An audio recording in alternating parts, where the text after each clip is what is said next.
একটু রিকানেক্ট কেন দেখাচ্ছে, দাঁড়াও, ঘেমে গেছি, এত দৌড়াদৌড়ি করে আজকে লাইভ স্টার্ট করেছি, তাও লেট হয়ে গেছি।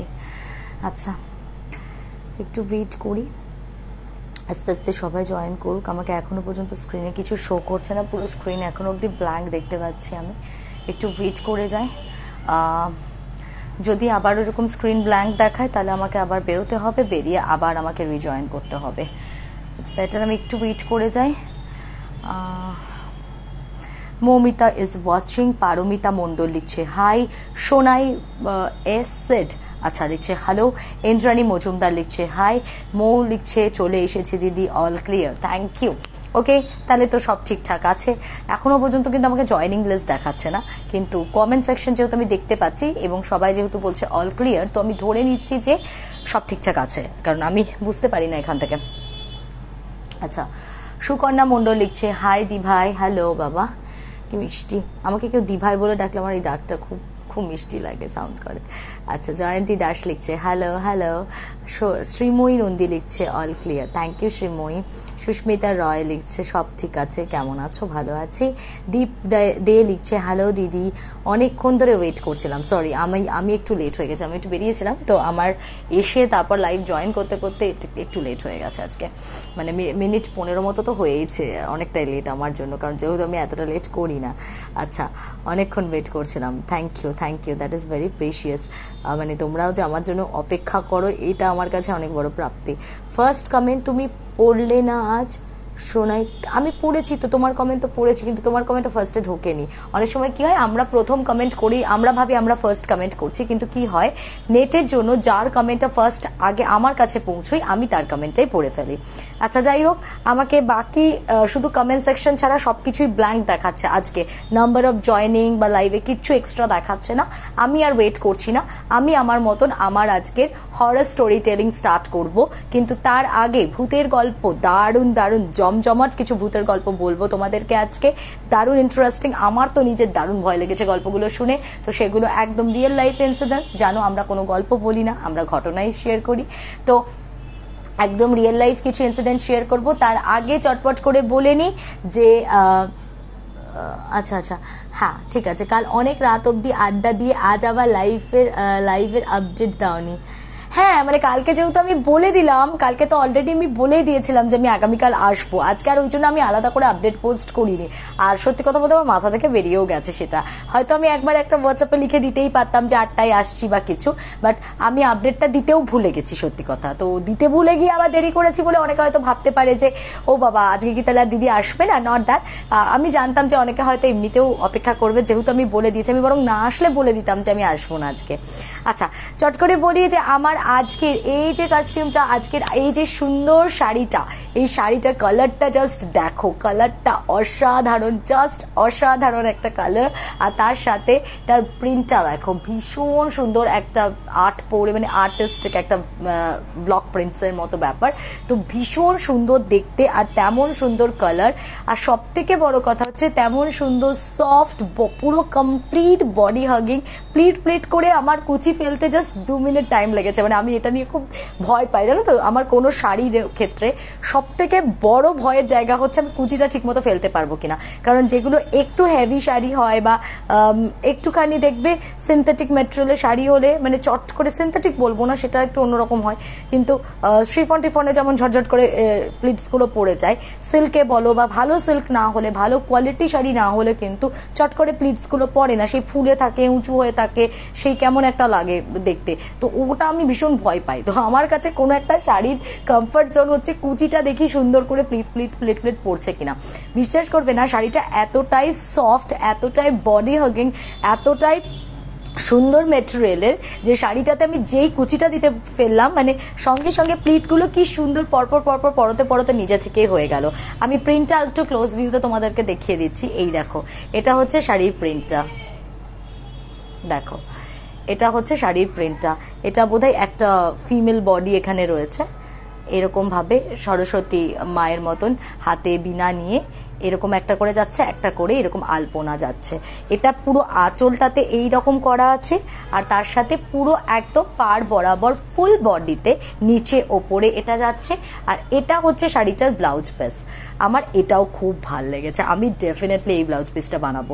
আমি চট করে অনেক শাড়িরই ব্লাউজ পিস বানাই না, কারণ আমি খুব একটা শাড়ি পরি না যেহেতু, বাট এটা আমি ডেফিনেটলি বানাবো। এই ব্লাউজ পিসটা ভীষণ কিউট, ভীষণ সুন্দর দেখতে, পিওর সিল্কের যেরকম হয় ওরকম পিওর সিল্কের মতন।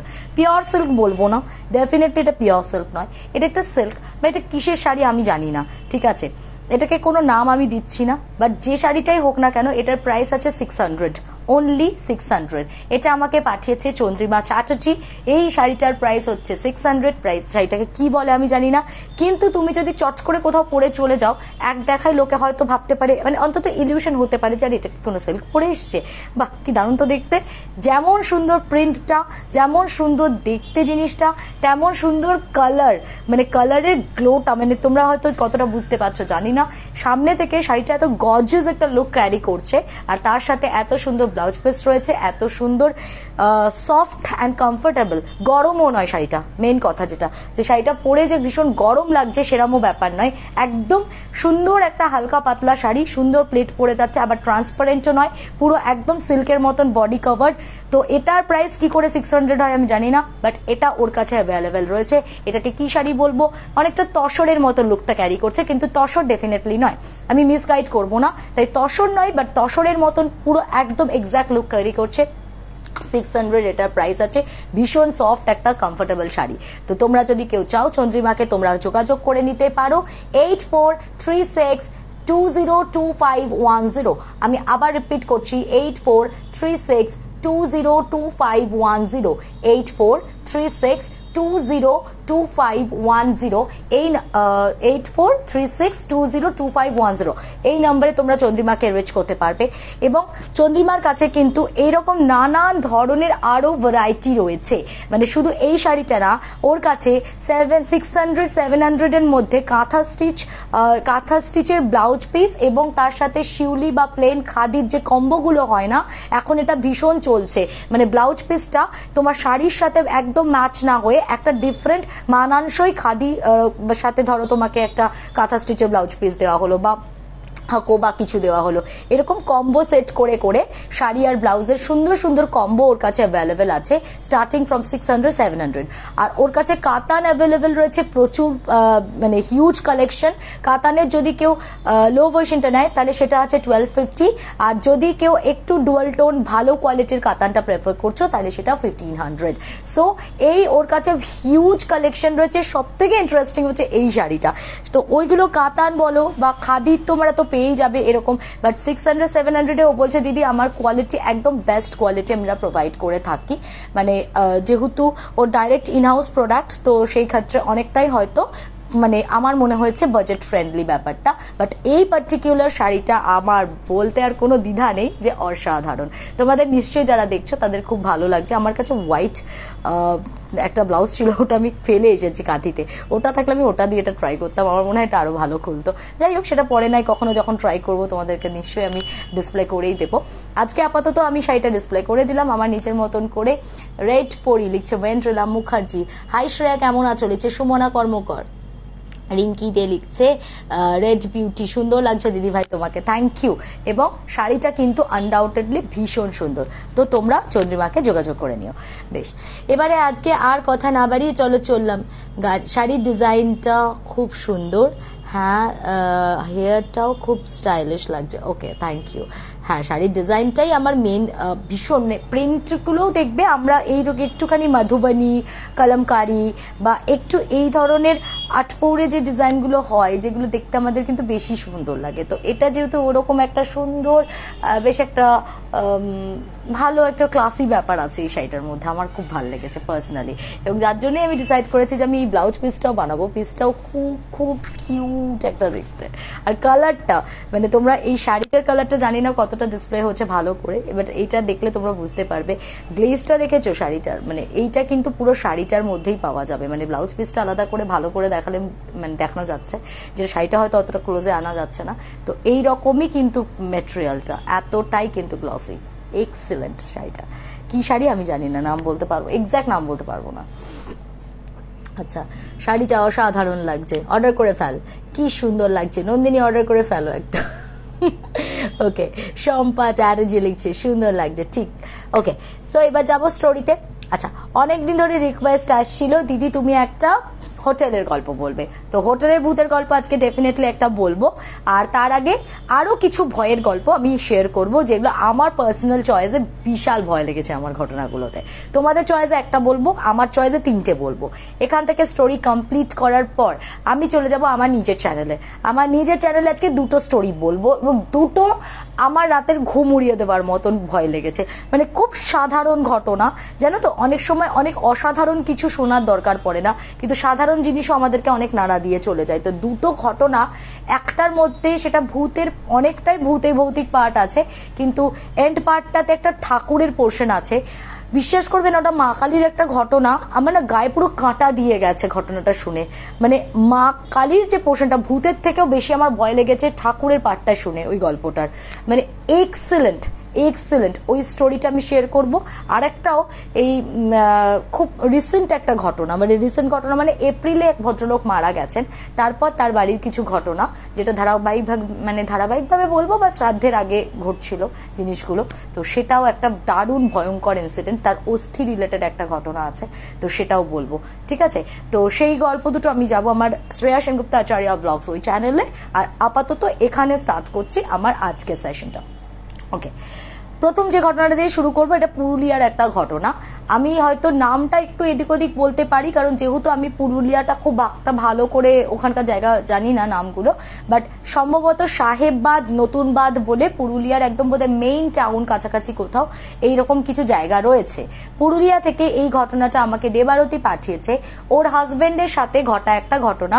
ওর হাজবেন্ডের সাথে বোধহয় তখনও বিয়ে হয়নি, ওর রিসেন্ট বিয়ে হয়েছে, তো ওর তখনও বিয়েটা হয়নি, নভেম্বরের দিকে হয়তো ইনসিডেন্টটা ঘটেছে। ওর হাজবেন্ডের নাইট শিফটে অনেক সময় ডিউটি থাকতো, তো উনাকে না মাঝে মাঝে হয়তো তোর রাত্রিবেলা 11টা সাড়ে 11টার সময় বাড়ি থেকে বেরোতে হতো, আর ফিরতে ফিরতে ওনার 3টে সাড়ে 3টে বেজে যেত। তো ওখানে না ওই যে সাহেববাগ যে এরিয়াটা, মানে সাহেববাগ আর তার ঠিক উল্টো দিকে বললো নতুন বাঁধ রয়েছে। সাহেববাদে যেটা রয়েছে যে ওটা বোধহয় কোনো একটা ঘাট পুকুর মতন বিরাট বড় একটা দিঘি টাইপের কিছু হবে, যার পাশে বোধহয় ঘাট কাজ হয়, ঠাকুর বিসর্জন হয়, সবকিছুই হয়। একটা নদী না দিঘি, আমি ঠিক ক্লিয়ার হয়নি ব্যাপারটা, কিন্তু ওটা হচ্ছে সাহেববাদ। আর তার ঠিক অপোজিটেই বোধহয় এই বাঁধটার কোনোভাবে নষ্ট হয়ে যাওয়ার কারণে, বা কিন্তু বলে মেনটেনেন্স কিন্তু সাহেববাদটাই বেশি হয়, বলে নাকি ওখান থেকে ভেতরের আগেকার দিনে সুড়ঙ্গ টুড়ঙ্গ কিছু রাস্তা টাস্তা আছে, ওই মানে কিছু একটা হিস্টোরিক্যাল ব্যাকগ্রাউন্ডও আছে ওই জায়গাটার। তো পরবর্তীতে ওই বাঁধটা যখন মানুষের একটু ইউজটা কমে গেছিল, তখন এই নতুন বাঁধটা আর একটু উঁচুতে তৈরি হয়েছিল, এবং বরং নতুন বাঁধ সম্পর্কে কিন্তু রিউমারগুলো বেশি। বলে নাকি এই নতুন বাঁধ কাউকে টেনে নিলে আর কখনো ফেরত পাওয়া যায় না, মানে তার বডিটাও নাকি পাওয়া যায় না। কিন্তু সাহেববাদ নাকি মোটামুটি ওই সব দিক থেকে কোনো রিউমার নেই, মানে ওখানে কোনো নেগেটিভিটির অত মানে একটা হয় না গেলেই গা ছমছম করছে বা এরকম নানান ধরনের কথা, যে ওই ধার দিয়ে যাস না, ওখানে কিন্তু কিছু একটা আছে, টেনে নিতে পারে, বা ওইখানে টেনে নিলে আর কখনো ফেরা যায় না, এইসব ব্যাপার স্যাপার আছে। নেই কিন্তু সাহেববাদের দিকে, বাট নতুন বাদে কিন্তু এই ধরনের প্রচুর টিউমার আছে শুনেছি। আবারও বলছি যে আমি কিন্তু পুরুলিয়া সম্পর্কে খুব একটা অবগত নই, তো আমাকে যেটা বলা হয়েছে আমি কিন্তু সেটাই ডেলিভার করছি। যদি কারোর মনে হয় যে আমি কিছু ইনকারেক্ট বলছি, সেটা রেকটিফাই করে দেওয়া যেতে পারে, কারণ একদম রিসেন্ট স্টোরি কিন্তু আমি বলছি। তো এইবার বললো যে এই রিসেন্ট মানে এই ধরো তোমার এখন যে পলিটিক্যাল পার্টি আছে তাদের আমলেই তোমার ভীষণ সুন্দর করে নাকি সাহেববাদটাকে সাজানো হয়েছে, সাইড দিয়ে নাকি ভালো রাস্তার বরাবর একদম ল্যাম্পপোস্টের আলো, তার সঙ্গে পুরো বাঁধিয়ে দিয়ে বসার জায়গা করে দেওয়া হয়েছে, যেরকম আমাদের দিকেও বিভিন্ন জায়গায় আউটরাম ঘাট প্রিন্সেপ ঘাটগুলো করা হয়েছে, সেরকম আর কি ওখানেও ওইভাবে ডেভেলপ হয়েছে ব্যাপারটা। তো ওর হাজবেন্ড সেদিনকে রাত্রিবেলা 11:30টার সময় বেরিয়েছে। আর নতুন বাদের দিকটা কিন্তু ততটা ডেভেলপড নয়, মানে তত সাজানো গোছানো নয় ব্যাপারটা, ওটা কিন্তু নতুন বাদের দিকে কিন্তু অতটা ব্যাপারটা সাজানো গোছানো নয়, ওটা কিন্তু খানিকটা মানে কি বলবো, মানে ওই ম্রিয়মান ভাবেই রয়েছে আর কি। সেখানে অত আলো টালো নেই, একটু অন্ধকার অন্ধকার, আর একটু উঁচু করে জায়গাটা। মানে হয়তো তুমি যদি রাস্তায় থাকো তাহলে ওই জলের ভেতরটা, মানে দিঘির ভেতরের দিকটা তোমার কাছে খুব একটা হয়তো দৃষ্টিগোচর হবে না, এরকম। এটা যেহেতু ওর বর্ণনা অনুযায়ী আমি বলছি, সেই হিসাবে আমার ক্যালকুলেশন তাই দাঁড়াচ্ছে। তো এবার ওর হাজবেন্ড যেটা মানে কি করেছিলেন, উনি যখন ফিরছেন তখন রাত্রে 3:30 বাজে। 3:30-র সময় সে আসছে, হঠাৎ আস্তে আস্তে দেখছে যে সাহেববাদের দিকে যে রাস্তাটা সুন্দর করে সাজানো গোছানো যে আর কি রাস্তাটা কংক্রিটের, তো সেই রাস্তার উপর একটা ছোট্ট বাচ্চা ছেলে, যার বয়স অ্যারাউন্ড কত হবে, খুব কম করে হলেও 10 থেকে 12 হবে। তো সেই বাচ্চাটা ওখানে ওই কিতকিত কিতকিত খেলার মতন করে খেলছে। যাই হোক, তো ওই রকম বাচ্চাটা খেলছে আর কিতকিত কিতকিত করে কি করছে, যে রাস্তাটা দিয়ে ও বাইকটা নিয়ে যাচ্ছে, রাস্তাটা এপার থেকে কিতকিত কিতকিত করে এপারে আসছে, আবার এপার থেকে কিতকিত কিতকিত করে ওপারে যাচ্ছে, মানে এরকম ভাবে বাচ্চাটা খেলছে রাস্তার মধ্যে।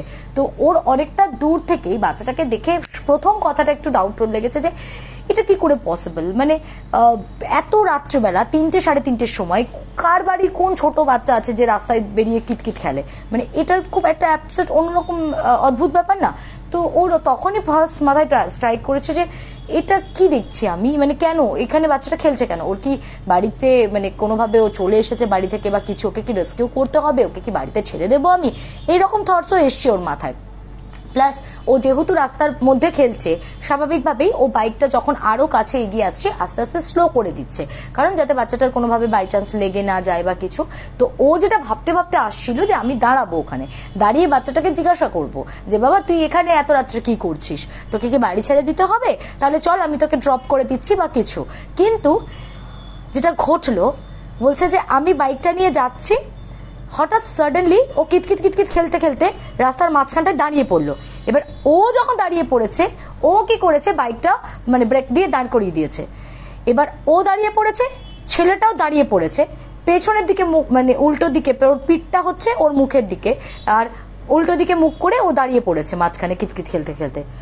বলছে আমি চোখের নিমেষে দেখলাম সাট করে ওর মাথাটা ঘুরে গেল, মানে ওর মাথাটা না পুরো একদম সাট করে পেছনের দিকে টিল্ট হয়ে গেল।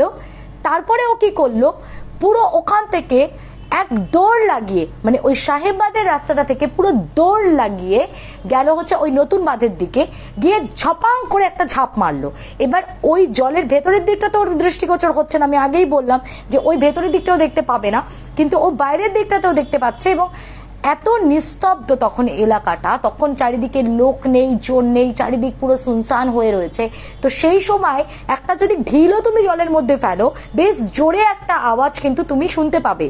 সেখানে একটা অত বড় বাচ্চা, সে দাপিয়ে ঝাঁপিয়ে গিয়ে জলের মধ্যে যখন ঝপাং করে লাফাচ্ছে, বেশ যথেষ্ট জোরে একটা ড্রাইভ মারার আওয়াজটা তো আসা উচিত, তাই না? কিন্তু কোনো আওয়াজও শুনতে পেল না, আর আওয়াজ শোনারও অপেক্ষাতেও ছিল না, কারণ তার আগে যখন ও মাথাটা ঘুরতে দেখেছে তখনই ওর ওখানে হার্ট অ্যাটাক হয়ে যাওয়ার জোগাড়। তো ও বলে আমার জীবনের, মানে আমি বহুদিন যাতায়াত করেছি ওই রাস্তা দিয়ে, বা আমি অনেক সময় ছোট থেকে ওরা পুরুলিয়াতেই বড় হওয়া, বলে এত ভয় বোধহয় আমি কোনোদিন পাইনি, মানে এরম কিছু যে আমার সাথে রাস্তায় ঘটতে পারে আমি কখনো এক্সপেক্টই করিনি। তো বলছে আমি এরকম আসছিলাম, হঠাৎ মানে বলছে বেশ সুন্দর কিতকিত কিতকিত খেলছে ছেলেটা, আমার অবাক লাগছে যে রাত্রি 3:30-র সময় কে মাঝ রাস্তায় কিতকিত খেলে। তো দাঁড়াতাম, বা হয়তো যদি দেখতাম যে না বদমতলবি লাগছে তাহলে হয়তো দাঁড়াতামও না, চলতে চলতে একবার জিজ্ঞেস করে নিতাম কিরে বাড়ি যাবি, ছেড়ে দেবো বা কিছু। কিন্তু বলে আমি দাঁড়িয়ে গেলাম, কারণ ও দাঁড়িয়ে গেল খেলতে খেলতে, সাট করে মাথাটা ঘোরালো, দৌড়ে ওখান থেকে এক ঝাঁপ মারলো নতুন বাঁধে। তো এটা ও বললো আমি এত ভয় পেয়েছি, মানে ওই রকম রাত্রে আমি কিভাবে যে সেদিন বাড়ি ফিরেছি আমিই জানি। আমি সেই পুরো মানে ঘেমে নে একসার হয়ে কোনোভাবে বাইক তখন আবার স্টার্ট দিতে পারছি না, অনেক কষ্টে বাইকটাকে স্টার্ট করে মানে দেদার যতটা স্পিড তোলা যায় তুলে আমি কোনোভাবে বাড়িতে এসে ঢুকে রীতিমতো সে ধুঁকছি যে আমি আর পারছি না, আমি এটা কি দেখলাম চোখে, আমি যে এরকম অদ্ভুত, এতটা অদ্ভুত কিছু এক্সপিরিয়েন্স করব এটা আমার কখনো মানে ভাবনাতীত একটা বিষয় ছিল। তো এই ঘটনাটা আমারও খুব ভয় লেগেছে। আসলে ঘটনাগুলো শুনতে খুব ছোট্ট ছোট্ট অ্যান্ড মনে হয় যে এই ঘটনা, কিন্তু যদি কারোর সামনে সচক্ষে সে একটা ওই রকম নিশুতি পরিবেশে সেটাকে ফেস করেছে, ফিল করেছে, এর থেকে মারাত্মক কিছু হতে পারে না। আর ভাবো তখন কিন্তু রাস্তাতে একটাও লোকজন কেউ নেই, কিচ্ছু নেই, গাড়ি ঘোড়া কিচ্ছু চলছে না, পুরো সুনসান ছিল রাস্তাটা। তো বললো জলটা যে ঝাঁপালো তার কোনো আওয়াজও কিন্তু আসেনি। যাই হোক, তো আমার তো দারুণ লেগেছে ইনসিডেন্টটা। এবার যাবো দেবারতীরই পাঠানো আর একটা ইনসিডেন্ট, এটাও একদম এই রিসেন্টই ঘটনা। এটা হচ্ছে তোমার দেবারতীর মামার বাড়ির ঘটনা। ওর মাস্তুতো ভাই ক্লাস 9-এ পড়ে, তো ওর মামার বাড়িটাও হচ্ছে ওই পুরুলিয়াতে ওদের বাড়ির কাছাকাছি, ঠিক আছে, পাশাপাশি হচ্ছে ওর মামার বাড়ি। তো ওর মামার বাড়ির দাদু সে কদিন যাবত হঠাৎ করে একটা অদ্ভুত ব্যাপার বলা শুরু করেছেন, খালি বলছে যে তোমরা না সন্ধ্যের পর কেউ ছাদে যাবে না। তো ওরা বলে নিজেদের বাড়িতে নিজেরাই ছাদে যাব না কেন, আর ওদের ছাদে একটা সুন্দর চিলেকোঠার ঘরও করা রয়েছে, আর ঘরের ঠিক পাশে মানে একদম ঘরটার ধরো ঘরটার ভেতরে খাট আছে, খাটের সামনে একটা জানলা আছে।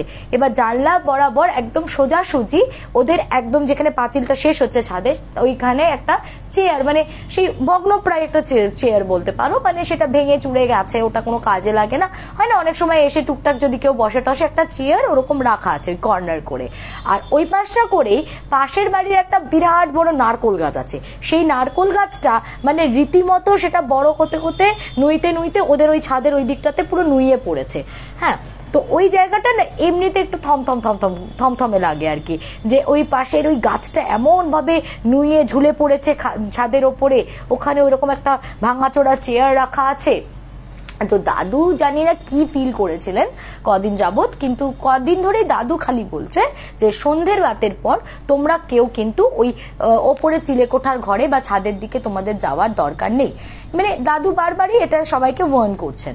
তো সেদিনকে ওর মাস্তুতো ভাইয়ের পরীক্ষা শেষ হয়েছে এইবারে, যে ধরো তোমার সেশন স্টার্ট হয় আবার এপ্রিল থেকে, তো মার্চে এক্সাম শেষ হয়েছে, তো ওরা মার্চে ঘুরতে এসেছে মামার বাড়িতে। এবার সারাক্ষণ ফোন নিয়ে বসে আছে, ফোনটা এদিক ওদিক টিপছে। তো সেটা দেখে মাসি প্রচন্ড রেগে গিয়ে রিয়াক্ট করে দিয়েছে। তো মাসি বলছে যে তোর কি আর কোনো কাজ নেই, মানে সারা দিন বসে বসে এই ফোন টেপা দিয়েই তোর কাজ চলে যাবে? তো খুব বকা দিয়েছে, ক্লাস 10-এ উঠবি, একটু পড়াশোনা নেই, কিছু নেই, ছুটিটা বেশ ভালোই এরকম গুলতানি করে কাটিয়ে দিচ্ছিস বল, মানে খুব বকা টকা দিয়েছে। এবার মানে বাচ্চা তো একটু সেন্টিমেন্টাল, তো ওর খুব রাগ হয়েছে। রাগ হতে কি করেছে, মাসিকেও না দুটো একটু উঁচু গলায় কটূক্তি করে দিয়েছে।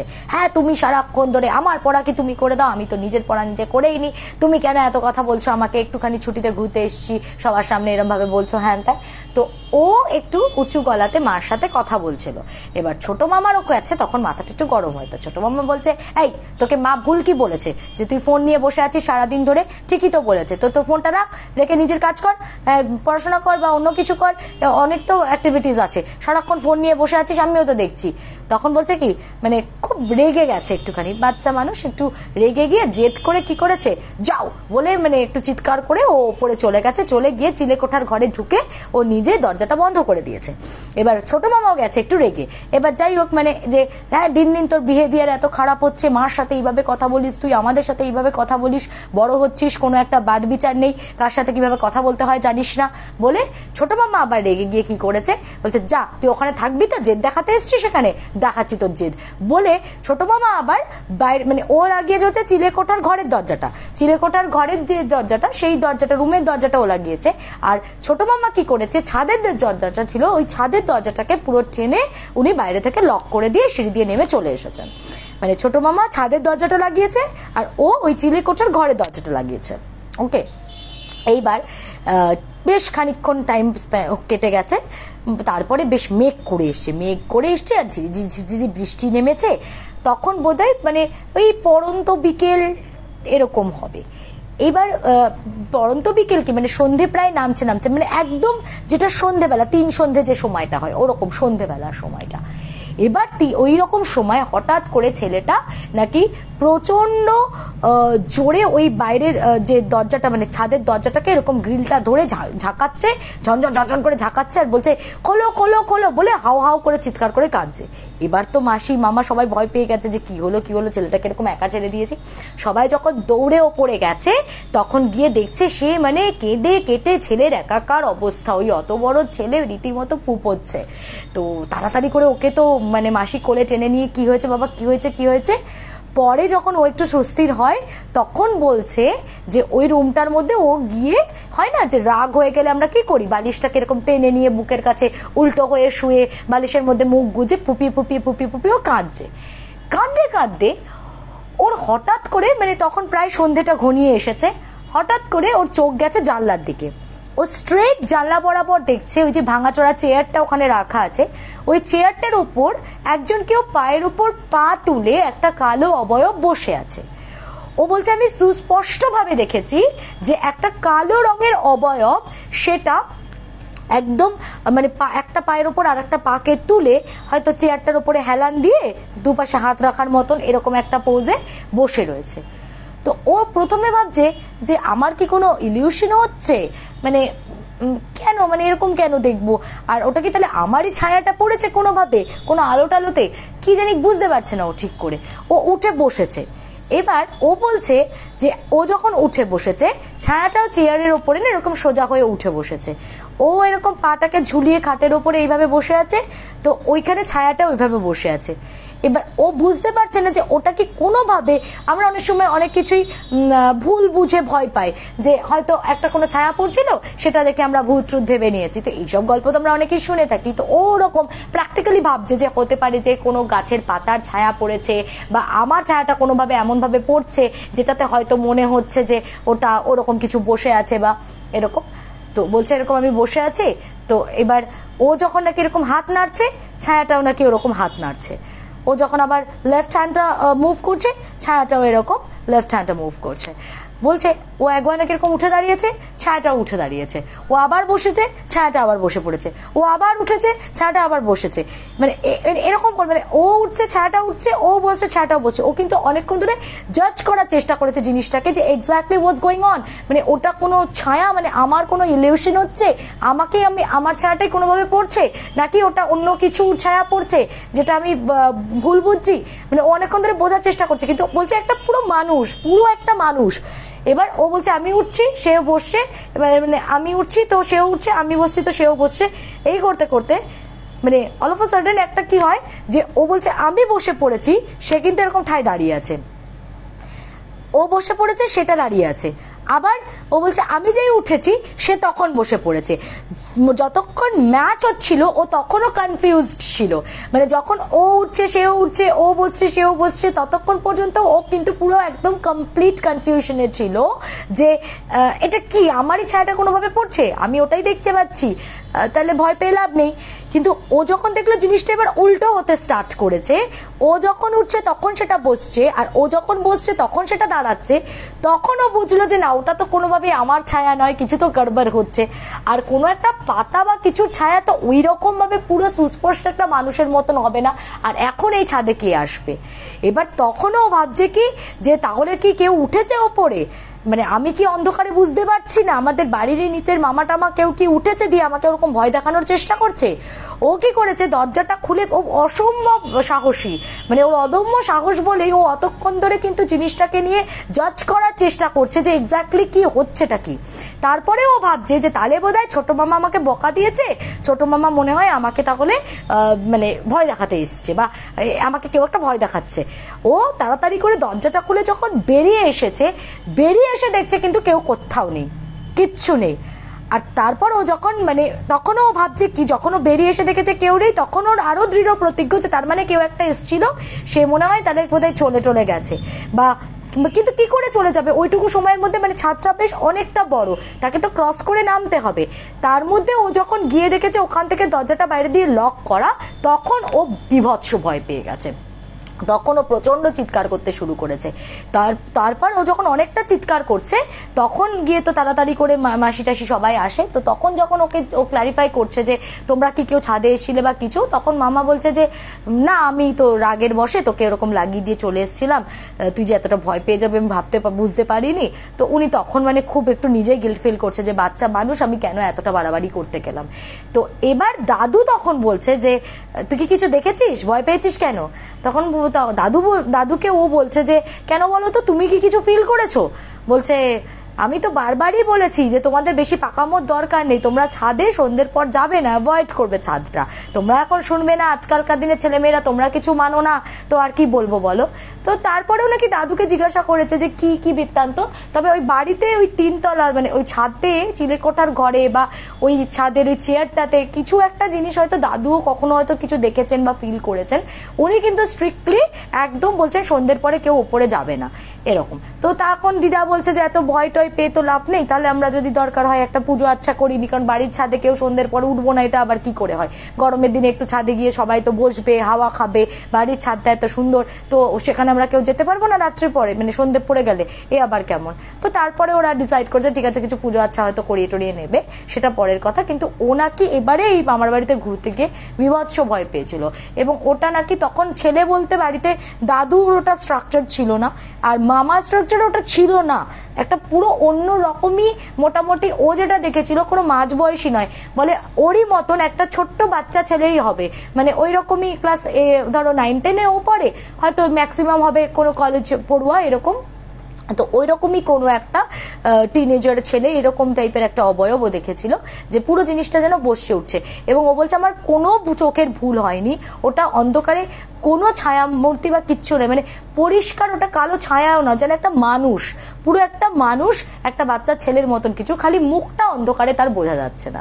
এবং সেটা মানে বাড়ির লোকেদের স্ট্রাকচার তো ও চেনে, তাদের কারোর সাথেই ও ম্যাচ করাতে পারেনি। তো ও ভীষণ ভয় পেয়ে গেছিল, এবং যখন বেরিয়ে এসে দেখছে যে অতটা রাস্তা কেউ তো হুট করে বেরিয়ে অতটা রাস্তা কেউ আসবে, এসে বেরোবে, বেরিয়ে দরজাটা আবার লক করবে, দিয়ে তারপর নিচে নামবে, ও হুট করে হুড়কোটা খুলে বেরিয়ে চলে এসেছে, এটা সম্ভব না ওইটুকু সময়ের মধ্যে, মানে এটা কোনোভাবেই সম্ভব না, কারণ ছাদটা বেশ অনেকটা বড়, কোনো মানুষ যদি এসেও তাকেও ধরে ফেলবে, মানে যখন নামতে যাবে সিঁড়ি দিয়ে তখনই ধরে ফেলবে। তো সেই জায়গাতে পুরো ওখান দিয়ে বাইরে দিয়ে আবার এই দিকের দরজাটাও লক টক করা, তো ভীষণ ভয় পেয়ে গেছিল। যাই হোক, এরকম সেম একটা ইনসিডেন্ট আমার সঙ্গে হয়েছিল, এখনো মনে আছে, সেই 4-5 বছর বয়সে হয়েছিল।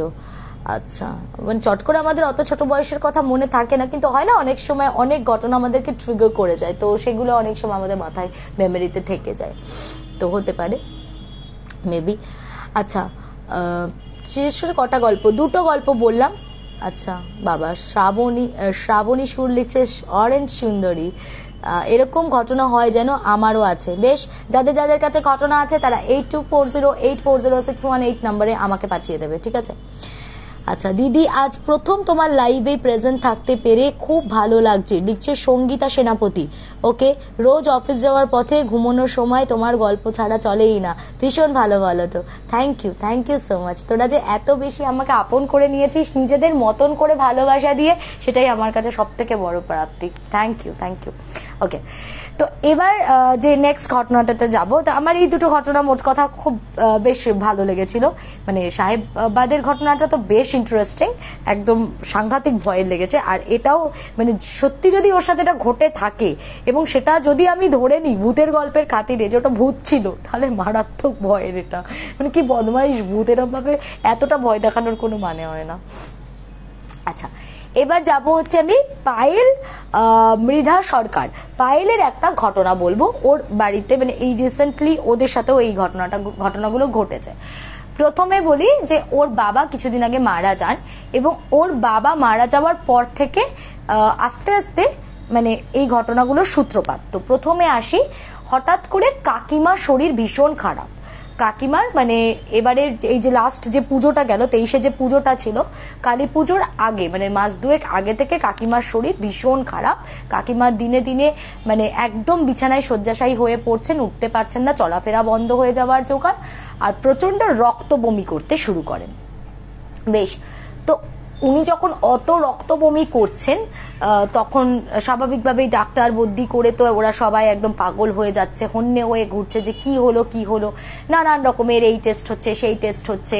আস্তে আস্তে ধরা পড়লো যে ওনার ওই প্লেটলেট কাউন্ট কম হচ্ছে, সেটাকে ইনক্রিজ করার জন্য তখন কাঁচরাপাড়াতে একটা পলিক্লিনিক আছে, তো সেখানে ওনাকে অ্যাডমিট রাখা হতো। মানে প্রায় 1 সপ্তাহ করে ওনাকে অ্যাডমিট করা হচ্ছে, ওই প্লাজমা প্লেটলেট সমস্ত কিছু দেওয়া হচ্ছে, আবার যখন একটু নর্মাল হচ্ছে বাড়িতে নিয়ে আসা হচ্ছে, যে সেই আবার সেটা ডিক্রিজ করে যাচ্ছে, আবার ওনাকে ভর্তি করতে হচ্ছে। এরকম করতে করতে ফাইনালি ডক্টর বললো যে ওনার বোন ম্যারো করতে হবে। তো ওরা ডিসাইড করলো যে এখানকার ট্রিটমেন্ট প্রসিডিওরের থেকে তো চেন্নাইটা একটু বেটার মেবি, তো চলো এখানে তো আমরা অনেকদিন ধরে ট্রাই করছি, চেন্নাইতে নিয়ে যাওয়া হোক। তো বলছে যেদিনকে ফ্লাইট থেকে ওরা নেমে মানে ঢুকেছে, চেক ইন করেছে জাস্ট হোটেলে, তারপরেই নাকি আন্টির পুরো দাঁতের মাড়ি থেকে ফিনকি দিয়ে ব্লিডিং স্টার্ট হয়ে গেছে এবং প্রচন্ড রক্ত বমি করছে। বলছে দিদি অ্যাপারেন্টলি তুমি যদি বাইরে থেকে দেখো, আমার মাকে দেখলে কিন্তু তুমি বুঝতেই পারবে না যে ওনার ভেতরে কোনো এত কিছু চলছে, এত বড় যে ওনার রোগ হয়েছে। বাইরে কিন্তু মানুষটা পুরো ফ্লাইট থেকে নেমে হেঁটে যতটুকু মানে হেঁটে হেঁটে যেটুকুনি পোর্শন যাওয়ার, বাকি তো ধরো গাড়িতে যাচ্ছে বা যেটুকুনি তোমার কেউ না কেউ ধরেই নিচ্ছে, বাট যতটুকুনি অন্তত নিজের পায়ে হেঁটে চলতে হবে সেগুলো কিন্তু নিজে নিজেই হাঁটছেন। কেউ কিন্তু দেখলে চট করে বুঝতে পারবে না যে ওনার ভেতরে এতটা অসুস্থতা রয়েছে। কিন্তু উনি মানে ওরকম শয্যাশায়ী, আর তার সাথে আস্তে আস্তে বোঝা যাচ্ছে যত দিন যাচ্ছিল মানসিকভাবে উনি একটু বিধ্বস্ত হয়ে পড়ছিলেন, একটু অ্যাগ্রেসিভ হয়ে যাচ্ছিলেন বাই নেচার। শুধু তাই নয়, আর একটা জিনিস, উনি না খালি বসে বসে মাথার চুল ছিঁড়তে শুরু করলেন। মানে মাথার চুল ছিঁড়ছেন কি, ছিঁড়তে ছিঁড়তে মানে গোছা গোছা করে চুল মাথা থেকে ছিঁড়ছে, এরকম 1 হাত মুঠো মুঠো, আর সেগুলোকে মানে নিয়ে এরকম ভাবে সেগুলোকে কি করছে, সেগুলো নিয়ে খেলা করছে, এরকম একটা অদ্ভুত আচরণ করছেন। তা ওনাকে বলা হচ্ছে, বলছে যে আমি বারবার এরকম ছবি তুলছি, ছবি তুলে দেখাচ্ছি, ও মা তুমি এরকম করে চুলগুলো টেনে টেনে ছিঁড়ে ফেলছো কেন? এবার দেখবি যখন কেউ যদি কোনো একটা জায়গার চুল খুব জোরে টেনে দেয়, ফলিকলসে কিন্তু এফেক্ট করে এবং সেখান থেকে কিন্তু তোমার ফার্দার আর চুল নাও উঠতে পারে, তোমার কিন্তু টাক পড়ে যেতে পারে। ওই জন্য খুব এগুলোর ব্যাপারে সিনসিয়ার থাকতে হয়, যেন চুলে ভীষণ কোনো টান না পড়ে, গোছা করে কোথাও জায়গা থেকে যেন চুল না উঠে যায়। তো ওরকম টানছে, তো ওই জায়গাগুলো থেকে আর চুল আসছে না, হচ্ছে না। তো বলছে যে এরকম টাক পড়ে যাচ্ছে মাথাতে, তুমি এইভাবে চুল ছিঁড়ছো কেন বসে বসে, কি প্রবলেম হচ্ছে তোমার বলো না। তো যাই হোক, ওনাকে তো সেই চেন্নাইতে নিয়ে গিয়ে আর একদিনও রাখা গেল না, সঙ্গে সঙ্গে ওনাকে একদম সেই এমন ক্রিটিক্যাল কন্ডিশন হয়ে গেল ওনাকে ভেন্টিলেশনে দিতে হয়েছিল। যাই হোক, তারপরে ভেন্টিলেশন থেকে যখন আবার একটু ধাতস্থ হওয়ার পর উনি এলেন, বোন ম্যারো হলো, 1000টা টেস্ট হলো, সেরকম কিছু একটা পাওয়া যায়নি, কিন্তু ওই ইমিউনোগ্লোবিউলিনের প্রবলেম। তো সেক্ষেত্রে উনি ওই একটা থেরাপি হয় না সামথিং বোধহয় IVIG, যেটা তোমার ওই ইন্ট্রাভেনাস ইমিউনোগ্লোবিউলিন ইনক্রিজ, ইমিউনোগ্লোবিউলিনের লেভেলটাকে ইনক্রিজ করার জন্য প্রবাবলি এই থেরাপি বা এই প্রসিডিওরটা করা হয়, সেই ওই IVIG প্রসেস ওটা করা হলো উনাকে। তো উনি ওই প্রথমে তো বললো যে নিতেই পারছিল না, দেওয়ার পর ঘেমে টেমে সেই একসার অবস্থা। তারপরে ওটা বোধহয় বিশেষ কিছু না, মানে ওই স্যালাইনের মতোই একটা কোনো পিঙ্কিশ টিঞ্চ পিঙ্ক ফ্লুইড টাইপের থাকে, সেটা ভীষণ স্লোলি আস্তে আস্তে আস্তে আস্তে বডির ভেতরে ইনসার্ট হয়, এরকম কিছু। এইভাবে আস্তে আস্তে ওই ইমিউনোগ্লোবিউলিনের তোমার লেভেলটাকে ইনক্রিজ করে। তো ওটা যখন করা হলো, তারপর ওনাকে 2 দিন অবজারভেশনে রাখা হলো, উনি মোটামুটি ফাইন শি ওয়াজ, আর কোনো প্রবলেম হয়নি। তারপরে উনি আস্তে আস্তে পুরোপুরি রিকভার করে গেলেন, ওনাকে আবার নিয়ে চলে আসা হলো। যদিও পায়েল আমাকে ঘটনাটা রানাঘাট থেকে পাঠাচ্ছে, কিন্তু ওর বাপের বাড়ি হচ্ছে মদনপুর বলে একটা জায়গাতে, তো ওই মদনপুরে ওনাকে বাড়িতে নিয়ে চলে আসা হলো। আচ্ছা, মোটামুটি ওখানে যখন গেল, ওখানে কিন্তু দেখো ওনার যা যা ট্রিটমেন্ট চললো, প্রত্যেকটা ট্রিটমেন্টের একটা পজিটিভ রেজাল্ট এলো। উনি আস্তে আস্তে কিন্তু অনেকটা রিকভার করলেন। ওনার ওই যে মানসিক একটা স্থিতির প্রবলেম হচ্ছিল, আস্তে আস্তে ওই জিনিসগুলো কিন্তু যখন উনি চেন্নাইতে যে কদিন ছিলেন কেটে গেছিল। ওই যে নিজের বসে বসে চুল ছেঁড়া, অমুক তমুক এই ব্যাপারগুলো কিন্তু আর করতো না, মানে বোঝালে বুঝতো। কিন্তু আবার যখন উনি মদনপুরে এলেন, মানে বেশি দিন না, বলে যেদিনকে আনা হলো তার পরের দিনই রাত্রিবেলা থেকে হঠাৎ করে বলছে আমার ভীষণ মাথা যন্ত্রণা, আর ওই যন্ত্রণার জেরেই ওরকম আবার নিজের চুল ছিঁড়তে শুরু করলো। সেই চুল ছিঁড়ে ফেলতো, আমরা বারবার ছবিতে বলতো এ বাবা আমায় এরকম বিশ্রী লাগছে, তো বলছে আমরা বোঝাতাম যে তোমাকে তো বিশ্রী লাগবে, তুমি এরকম চুলগুলোকে ছিঁড়ছো কেন, চুল ছিঁড়ো না এরকম ভাবে। তো কিন্তু উনি না ওরকম নিজেকে রেসিস্ট করতে পারতেন না। তারপরে ডাক্তার দেখানো হলো। এবার দেখো বারবার চেন্নাইতে নিয়ে গিয়ে সমস্ত কাজকর্ম ফেলে তো সম্ভব নয়, বারবার ছেলের পক্ষেও ছুটি নেওয়া সম্ভব না। ওনার হাজবেন্ড বোধহয় রেলওয়েজে ছিলেন, সেই চাকরিটাই পরবর্তীতে ওর ভাই পেয়েছে, তো ওর ভাইও রেলে চাকরি করে। যাই হোক, প্রথমবারে একটা লামসাম প্রচুর খরচ করে ওখানে ওনাকে একটা ট্রিটমেন্ট প্রসিডিওরের মধ্যে রাখা হয়েছিল, কিন্তু আবার ওনাদের পক্ষে নিয়ে যাওয়াটা একটু মুশকিল ছিল। তো যাই হোক, ও বললো যে আমরা এখানকারই কোনো একটা লোকাল হিমাটোলজিস্টকে তখন ওরা কানেক্ট করে, এবং উনি বেশ ভালো, এখানকার বেশ একজন রিনাউন্ড হিমাটোলজিস্ট। তো উনি বললেন যে ওনাকে প্রত্যেক উইকে ওনার ব্লাড টেস্ট করতে হবে। ওনার মেন ইস্যু ওটাই যে প্লেটলেট কাউন্টটা কমে যাচ্ছে। ওনাকে প্রত্যেক সপ্তাহে তোমার ইয়ে করতে হবে, কি বলে, ব্লাড টেস্ট করতে হবে, প্লেটলেট কাউন্ট করতে হবে, দিয়ে তারপর একটা করে ইনজেকশন প্রত্যেক উইকে দিতে হবে। ওইভাবে যে কদিন মানে উনি নিতে পারবেন সেই কদিন এই জিনিসটাকে লাস্ট করাতে হবে। যদি উনি আর একটা সার্টেন টাইমের পর বডি আর নিতে না পারলেন, তাহলে কিন্তু আমি জানি না, মানে ডক্টর রীতিমতো একটা নেগেটিভ অ্যাপ্রোচে জবাব দিয়ে দেওয়ার মতন ব্যাপার, যে তাহলে আমি আর বলতে পারবো না, তখন কি হবে এরম। তো ওরা তো মানে বাড়িতে রীতিমতো বলছে যেন দিদি কান্নার রোল পড়ে গেছে আমাদের। আমি ভাই তখন মানে দিক বিদিক জ্ঞান শূন্য, যে কি হলো মা হঠাৎ করে একটা সুস্থ সবল চলছে ফিরছে মানুষ, তার এইরকম অবস্থা কেন, মানে এই কদিনের মধ্যে মার এরকম শারীরিক অধঃপতন, সেটা তো একদমই আমরা মেনে নিতে পারছিলাম না। তার মধ্যে ওরকম পাগলামো করছে, একটা অদ্ভুত মানে অস্থিরতা, অ্যাগ্রেসিভনেস, সবকিছুই। ইতিমধ্যে নাকি আরেকদিনও আরেকটা ঘটনা ঘটে, সেটা হচ্ছে যে ওর ভাইও না ছোট ছোট কোনো কারণে প্রচন্ড ডিপ্রেসড হয়ে যাচ্ছিল, এবং তার মধ্যেও সুইসাইডাল টেন্ডেন্সি আসছিল।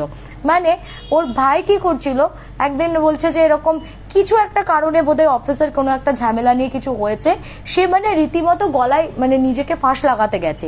সেই পাশের বাড়ি থেকে একজন ছাদে ছিল, সে দেখতে পেয়ে পাড়া শুদ্ধ লোককে নিয়ে এসে জানান দিয়ে তোল পার করে কোনোভাবে সঙ্গে সঙ্গে ঘরের দরজা ভেঙে ওকে কোনোভাবে রেস্কিউ করা হয়।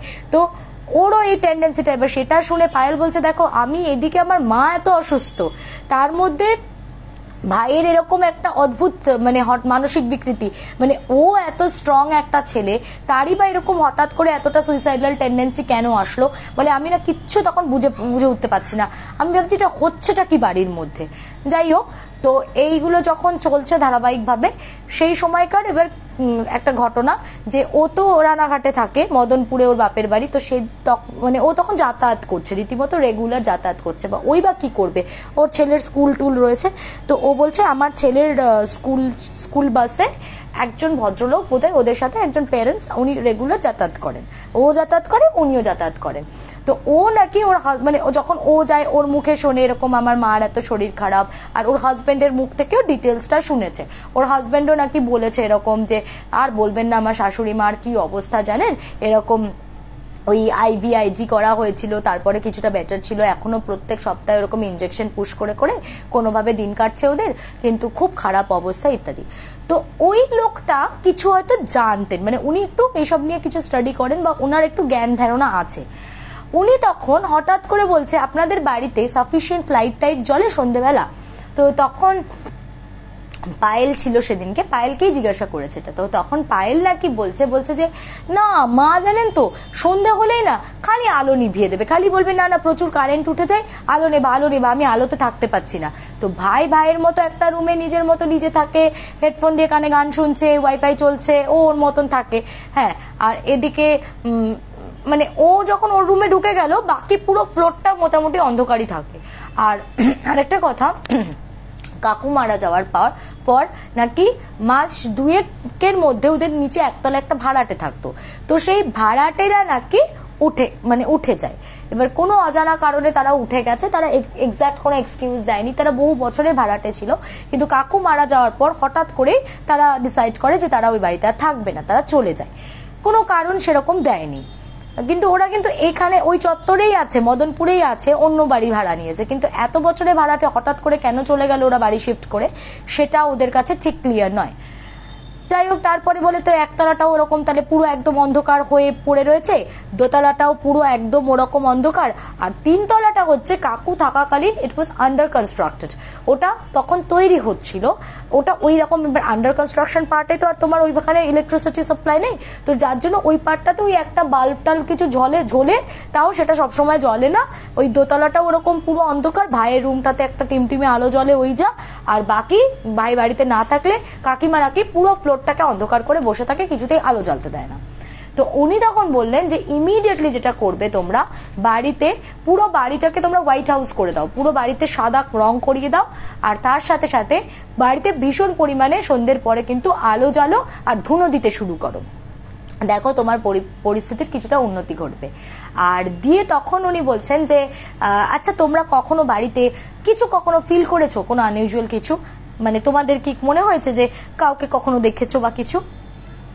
তখন এবার পায়েলের হাজবেন্ড সেদিন, মানে ওরা দুজনেই ছিল, পায়েল আর পায়েলের হাজবেন্ড, সেদিনই ওই ভদ্রলোকের সাথে ওদের কথা হচ্ছিল, তো পায়েলের হাজবেন্ড তখন বলছে, আরে দাদা এটা আপনি কেন জিজ্ঞেস করলেন বলুন তো, জানেন একটা ঘটনা, আমি না, ওর খারাপ লাগবে, ওর বাবা তো আফটার অল, তো বলিনি, আমি না সেদিন একদিন ওদের বাড়িতে গেছি উনি মারা যাওয়ার পর, তো বলছে আমি যথারীতি ছাদে গেছি সিগারেট খাবো বলে, তো সবাই নিচে আছে, আমি ওপরে সিগারেটটা জ্বালিয়ে আমি ছাদে গেছি, আমি জাস্ট উঠে সিগারেটটা জ্বালাতেই যাব, পুরো সামনে আমি দেখছি যেন মনে হচ্ছে সশরীরে আমার শ্বশুরমশাই দাঁড়িয়ে রয়েছেন, আমি পুরো স্টান্ট, আমি দেখছি পুরো সোজাসুজি যেন মনে হচ্ছে আমার দিকেই তাকিয়ে রয়েছে, একদম ওদের মানে ছাদের একটা কর্নারে আমি দেখছি আমার শ্বশুরমশাই দাঁড়িয়ে রয়েছেন। আমি না সাহস হলো না, আমি আর আগুনটাও জ্বালতে পারলাম না, মানে আমি তত্তর করে ওটা দেখে এরকম চমকে গিয়ে আবার ব্যাক করে নিচে নেমে চলে এসেছি।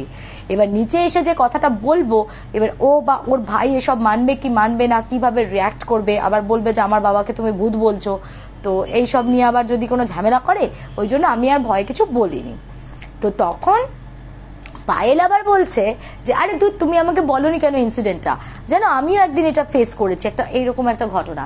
তো পায়েল যখন আইবুড়ো বেলায় ছিল, কাকুর একটা অভ্যেস ছিল কি, ওদের মানে একতলার বাইরের দিকের যে বারান্দাটা ব্যালকনি টাইপের, তো ওই বারান্দাটাতে উনি গ্রিল দেওয়া বারান্দা, ওখানে একটা ইজি চেয়ার ছিল, সেখানে কাকু বসে থাকতেন, আর যখনই মানে ও তো জানতে যে কোন কোন টাইমে এবার মেয়ে পড়ে ফিরবে, ফেরার টাইমগুলোতে ওখানেই বসে থাকতেন, যখন ফিরতো কিছু মানে স্মৃতি কত মধুর হয় না, মানে সেই দিনগুলো একবার চলে গেলে আর কখনোই ফিরে আসবে না।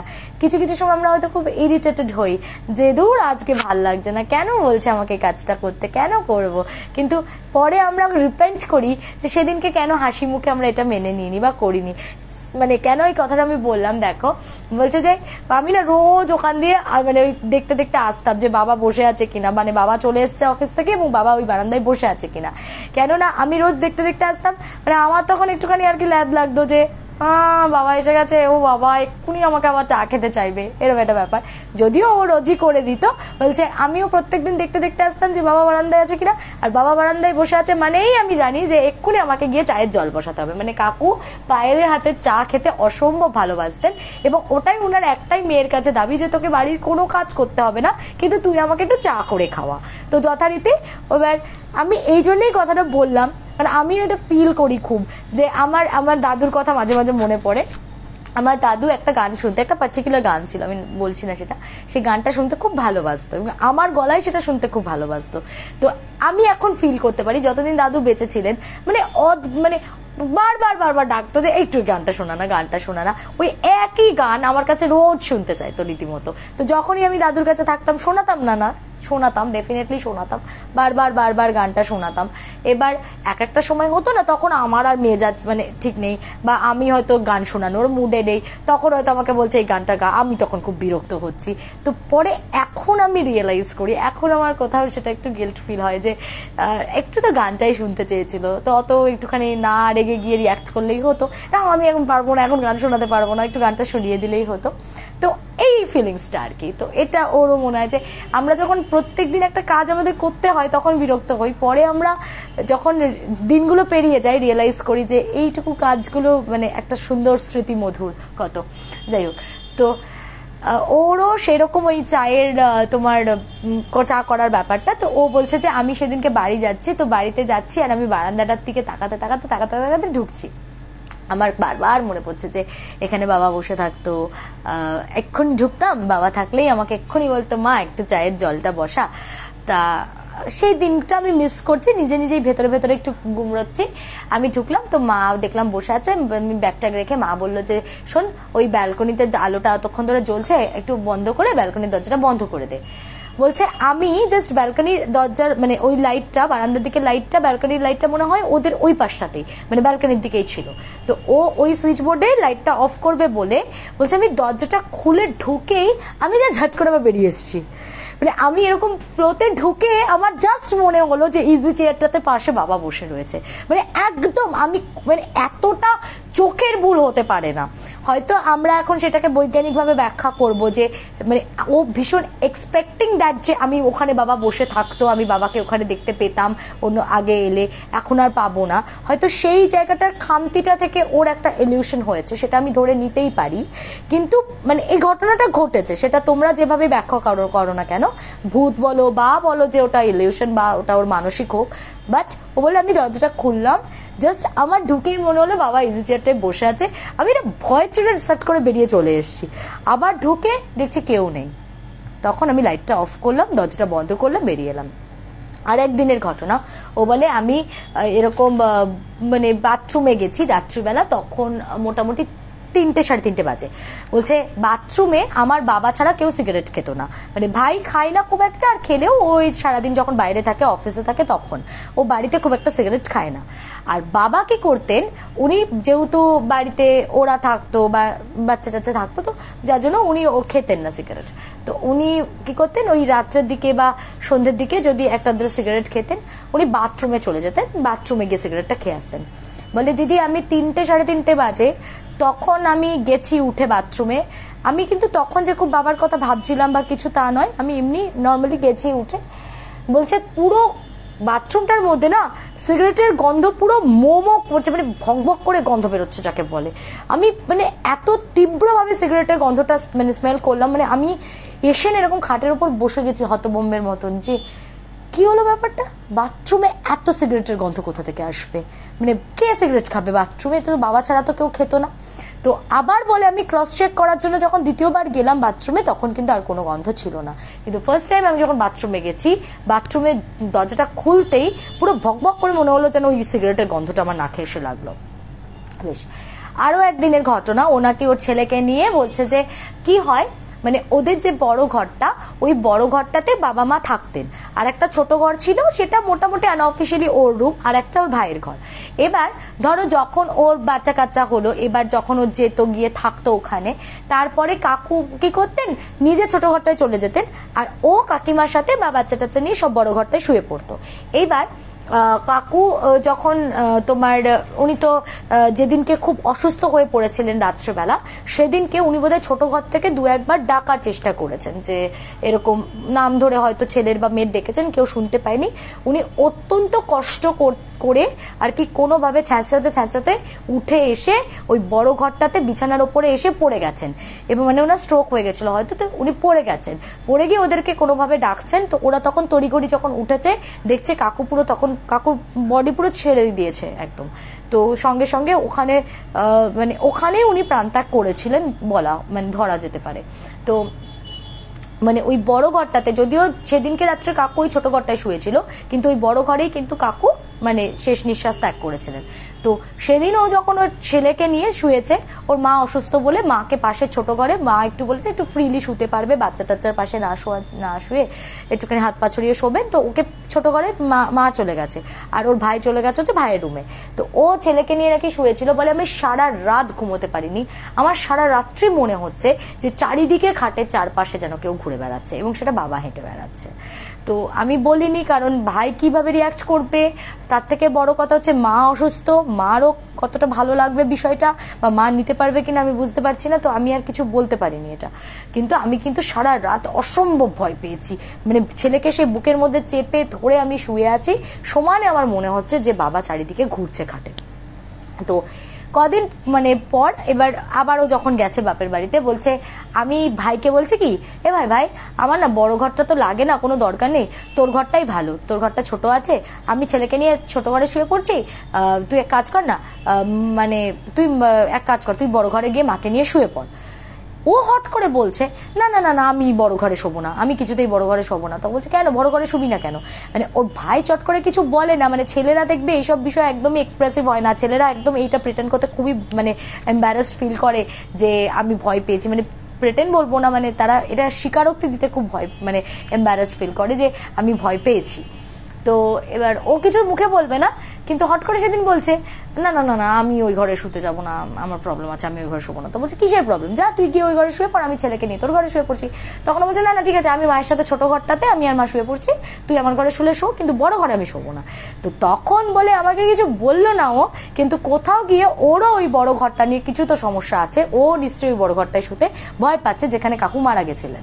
তো এইসব যখন পুরো ডিটেলসে এতটা বলা টলা হলো, তো তখন ওই ভদ্রলোক বললেন আচ্ছা তোমার বাড়িতে কি কি জিনিসপত্র আছে, মানে তোমার বাবার ইউজের সমস্ত জিনিসপত্রগুলো কি তোমরা রেখে দিয়েছো? তো বলছে হ্যাঁ কিছু আছে, কিছু তো ফেলে দিয়েছি, নতুন যেগুলো ছিল দান টান করে দিয়েছি। তো বলছে আর কি রেখেছো বাবার? তখন বলছে জানেন তো আমাদের বাড়িতে না সামনে একটা ছবি, একদম মানে ঢুকেই ওই বড় ঘরটাতে একটা ছবি আমরা রেখেছি বাবার, যে ছবিটা না ভীষণ জীবন্ত টাইপের, হ্যাঁ মানে ছবিটা ভীষণ জীবন্ত। এবার তখন বলছে যে ঠিক আছে তুমি একটা কাজ করো তো, পরের দিন যখন তুমি বাপের বাড়িতে যাবে ওই ছবিটার একটা ছবি তুলে তুমি আমাকে নিয়ে আসবে, আমি দেখবো। তো ও বোধহয় পায়েল পরের দিন যখন মদনপুর যায়, ও একটা ওই যেখানটাতে ওর বাবার ছবিটা রাখা হয়েছে ওই ছবিটার একটা ছবি তুলে নিয়ে আসে। এসে যখন ওনাকে দেখিয়েছে, উনি সঙ্গে সঙ্গে বলেন যে ইমিডিয়েটলি তোমরা এই ছবিটা বাড়ি থেকে সরাও। ইমিডিয়েটলি উনি কিন্তু পুরো মানে উনার বক্তব্য অনুযায়ী ওই ছবির মধ্যে অ্যাজ এফ উনি ক্যাদ হয়ে গেছেন, মানে উনি কিন্তু ওই বাড়িতে রয়েছেন এবং ওই ছবির মধ্যে উনি মানে আটকা পড়ে গেছেন। তো এক তো তোমরা ওই ছবিতে কিছু খাবার দাবার কিচ্ছু একদম দেওয়া বন্ধ করো, বিশেষ করে তোমরা ছবিটা রেখোই না, তোমরা ছবিটাতে একটা চন্দনের ফোঁটা দিয়ে ওটাকে একটা ভালো প্লাস্টিকের মধ্যে র্যাপ আপ করে ওটাকে একদম কোনো জলের মধ্যে ফেলে দাও, ওটাকে বাড়িতে রাখবে না। আর আমি একটা তোমাদেরকে পঞ্চমুখী বজরংবলীর ছবি দিচ্ছি, ঠিক যে জায়গায় ওনার ছবিটা ছিল সেই জায়গাটাই ওই মানে বজরংবলীর ছবিটা রাখো। প্রত্যেকটা মানে সকাল সন্ধ্যেতে ভালো করে ধূপ টুপ দেখাও, আর সন্ধ্যে হলে প্রত্যেকদিন প্রচুর পরিমাণে বাড়িতে ধুনো দাও। এটা তোমরা যে কেউ একজন মেনটেন করো, বাট বাড়িতে এটা করতেই হবে তোমাদেরকে। আর বাড়িতে ভীষণভাবে আলো জ্বালিয়ে রাখো। তো বলে প্রথম দিন মানে ওনার কথাটা শুনে এবার ওই ভাইকে তো বলতে একটু ইতস্তত করছিল, তো তারপরে যেহেতু জামাইবাবুর সাথে ভাইয়ের সম্পর্ক খুব ভালো, তো জামাইবাবুর সাথে ভাইয়ের সম্পর্ক ভালো বলে ভাইকে জামাইবাবুটাই ফোন করে বলে আর কি, মানে পায়েলের হাজবেন্ডই ফোন করে বলে যে ভাই একটা কথা রাখবি, কিছু মনে করিস না, তোদের বাড়িতে না আমরা যতবারই যাচ্ছি অনেক কিছু ফিল টিল হচ্ছে, এদিকে মারও এত শরীরটা খারাপ, তো আমি একজনের সাথে কথা বলতে চাইনি, বাট বাই ফল্ট আমার একজনের সাথে কথা হয়েছে, তো আমাদের এই ছবিটা না সরিয়ে দেওয়াটাই বেটার হবে। বলছে আমি কিন্তু ভেবেছিলাম ভাই অনেকটা রিয়াক্ট করবে, বা ভাই হয়তো বলবে যে না না আমার বাবার ছবি, যত সব বাজে কথা তোমাদের, কুসংস্কার আচ্ছন্ন তোমরা, একদম এইসব করা যাবে না। ও দেখছি ওপাশ থেকে তখন সেট করে বলছে হ্যাঁ জামাইবাবু তাহলে তুমি নিয়ে আসো, তাহলে ওই ছবিটা সরিয়ে দিয়ে আমরা ওই বজরংবলীর ছবিটা রেখে নিই। মানে ও তার মানে রীতিমতো কিছু ফিল করেছে, তাই জন্যই মানে ও কিন্তু ওই বাড়িতে ভয় পাচ্ছে, ভয় পেতে মানে যথেষ্ট ভয় পাচ্ছে, ও বড় ঘরে শুতেও অবধি চাইছে না, ওই রকম হাট্টাগাট্টা অত সাহসী ছেলে। তো তারপর ওরা যায়, ঠিক উনি যেভাবে বলেছিলেন ওই ফটোটাতে একটা চন্দনের টিপ দিয়ে প্লাস্টিকে মুড়ে ওটাকে ফেলে দেয়, আর প্রত্যেকদিন প্রচুর পরিমাণে ধূপ ধুনো দেওয়া শুরু করে বাড়িতে। তার সাথে মানে ওই তোমার বজরংবলীর যে ছবিটা ছিল সেটা ওখানে রাখা হয়। এবার একতলার ভাড়াটেরা তো বললাম চলে গেছে, একটা পোর্শন পুরো খালি হয়ে গেছে, ওটা তো পুরো পড়েই রয়েছে। তো ওই যে পোর্শনটা একদম এরকম ভ্যাকেন্ট ওইভাবে পড়ে রয়েছে বন্ধ হয়ে, সেই পোর্শনটা থেকে নাকি ইদানিং আবার রাত্রিবেলা মানে যখন ওরা শুচ্ছে ওপরের ঘরে টরে, আগে যেরকম ওরা ঘরে অনেক কিছু ফিল করতো বা অনেক কিছু হতো, বলছে দিদি ভাই এখন রিসেন্ট আমরা যখন মানে যাচ্ছি বাড়িতে, কি অদ্ভুত দেখো এখন কিন্তু সারাদিন কোনো কিচ্ছু আমরা ফিল করতে পারি না, কারোর সাথে কোনো অ্যাপসেট কিছু ঘটে না, কিন্তু রাত্রিবেলা না ওই নিচের যে পোর্শনটা বন্ধ পড়ে রয়েছে সেখান থেকে না মানে জিনিসপত্র সরানো নাড়ানোর প্রচুর আওয়াজ আসে। তো সেটা মানে ওই ভদ্রলোককে যখন বলা হয়েছে তো উনি নাকি বলেছেন যে তোমাদের বাড়িটার একটু শুদ্ধিকরণ করা দরকার, কেননা কি হয়েছে যে উনি তো এতদিন দোতলা তিনতলা সব জায়গায় বিচরণ করছিলেন, এবার সব জায়গায় তোমরা এখন ধূপ ধুনো দিয়েছো, আমি যে বজরংবলীর ছবিটা দিয়ে দিয়েছি তারপরে উনি আর ওই ফ্লোরটাতে একেবারেই ঢুকতে পারছেন না, ঠিক আছে। এবার উনি যাবেন কোথায়? তাহলে ওই যে জায়গাটা অন্ধকার পুরো একদম ফাঁকা বছরের পর বছর ওরকম ভাবে পড়েই থাকছে, তো ওই জায়গাটাতে উনি এখন নিজে আস্তে আস্তে বাস বাঁধছেন। তবে এটা ঠিক নয়, ওই জায়গাটাতেও তোমরা ওইখানটা খুলবে, ওখানটাতেও তোমরা ধুনো দেবে, পুরো বাড়িতে তোমরা ধুনো দাও, কিছু ছবি টবি আমি দেবো সেগুলো রাখো, আস্তে আস্তে দেখবে ঠিক হয়ে গেছে। আর একটা সব থেকে অদ্ভুত যেটা ব্যাপার, যে মানুষটা একদম বিছানাতে প্রায় মানে মিশে যাচ্ছিল, যাকে ডক্টর জবাব দিয়ে দিয়েছিল, যার প্রত্যেক সপ্তাহে ইনজেকশন না নিলে মেডিসিনস না নিলে যাকে মানে সুস্থ রাখাই যাচ্ছিল না, বারবার হসপিটালাইজড হচ্ছিল, তো সেই মানুষটা এখন কমপ্লিটলি ফাইন। মানে কাকিমা হঠাৎ করে মানে যেদিনকে বললো যে আমরা ওই ফটোটা সরিয়ে দিলাম, বজরংবলীর ফটোটা যেদিনকে ওই জায়গায় প্রতিস্থাপিত হলো, ঠিক তার পরের দিন থেকে একটা অদ্ভুত ভাবে কাকিমার কিন্তু বেটারমেন্ট স্টার্ট হলো এবং আস্তে আস্তে উনি ওই যে রিকভার করা স্টার্ট করলেন। এখন ওনার প্লেটলেট কাউন্ট একদম নর্মাল, ওনার প্রথমে মেডিসিন বন্ধ হলো, ইনজেকশনস নেওয়া বন্ধ হলো, এখন বলে যে আমার মা শুধু প্রেশার আছে, ওই নর্মাল এই প্রেশার সুগার তো আমাদের ঘরে ঘরে সব লোকেদের বাড়িতেই থাকে, সবাইকে মেডিসিনস নিতে হয়, তো বলছে যে আমার মা এখন শুধু একদম প্লেন যে তোমার প্রেশারের ওষুধ, শুধু ওই প্রেশারের ওষুধটা খাচ্ছে, আর মার কোনো ওষুধ লাগছে না, ঠিক আছে, আর কিচ্ছু না, মা একদম সুস্থ হয়ে গেছে। আবার আস্তে আস্তে ভালো হেয়ার অয়েল টেল অয়েল দিয়ে চেষ্টা করছে যে চুল টুলগুলো যেন আবার চলে আসে, চুলের অবস্থাটা খুব খারাপ হয়ে গেছে, কিন্তু ঠিক আছে, এমনি শারীরিকভাবে তার আর কোনো সমস্যা নেই। যেখানে প্লেটলেট প্রত্যেক উইকে ড্রপ করছিল, একদম উনি সুস্থ হয়ে উঠেছেন। মানে কোথাও গিয়ে কাকু একা মানে হয়তো বৈতরণী পার করতে পারেননি, কোনো দোষ টোষ হয়তো উনি পেয়েছেন, সে বাড়িতে উনি থেকেই গেছেন, সেগুলো নিয়ে ওরা ফাদার এবার আস্তে আস্তে পুরোহিত দেখিয়ে কথা বলবে। মানে ওই লোকটাই ওদেরকে অনেক হেল্প করেছে, ওই লোকটাই বলেছে যে আমি একটা ভালো কাউকে রেকমেন্ড করে দেবো, আপনারা গিয়ে কথা বলে যদি আপনাদের কোনো দোষ কাটানোর থাকে কাটিয়ে নিয়ে একটুখানি বাড়ির শুদ্ধিকরণ করে নিন, তো সেটা ওরা গ্র্যাজুয়ালি আস্তে আস্তে করেই নেবে। অ্যান্ড এখন কিন্তু এমনি আর কোনো প্রবলেম নেই, একদম কাকিমা পুরোপুরি ভাবেই সুস্থ, কোনো মানে প্রেশারের ছাড়া কোনো ওষুধ খেতে হচ্ছে না, শুধু মাঝে মাঝে রাত্রেবেলা ওই একতলার যে পার্টটা বন্ধ পড়ে আছে সেখান থেকে নাকি নানান রকমের অদ্ভুত অদ্ভুত আওয়াজ টাওয়াজ শোনা যাচ্ছে। তো এটা একটু ওদের জন্য একটা স্পুকি ব্যাপার ডেফিনেটলি, কেননা নিচে কেউ নেই, ওরকম গরম গরম করে আওয়াজ হচ্ছে, ইঁদুর বেড়াল ওর সব তো উৎপাত নেই। আর অদ্ভুত ব্যাপার, যতদিন পর্যন্ত কিন্তু ঘরে বজরংবলীর ফটোটা না ঢুকেছে, যতদিন কিন্তু দোতলা তিনতলাতে ওরা অনেক কিছু ফেস করছিল, ততদিন কিন্তু এই আওয়াজটা একতলা থেকে হচ্ছিল না। এই জবে থেকে ওই ওপরের ছবিটা পাল্টে দিল, বজরংবলীর ছবিটা রাখলো, তবে থেকে ওই একতলার রুমে এই আওয়াজগুলো শুরু হয়েছে। মানে এখন ওনার বিচরণ ক্ষেত্র হয়ে দাঁড়িয়েছে ওই জায়গাটা। তো আনডাউটেডলি গল্পটা আমার কাছে খুব টাচি, বিকজ মানে এই বাবা মার ইমোশনটা আমার কাছে খুব টাচ করে। তো আর এগুলো আমি কোনো অ্যানালিসিস করি না, সবাইকেই বলি যে বেশি অ্যানালিটিক্যাল হয়ে লাভ নেই। বাবা মাকে নিয়ে কেউ বানিয়ে বা মিথ্যে কথা বা গল্প ফেঁদে তো বলার জন্য কেউ বসে নেই।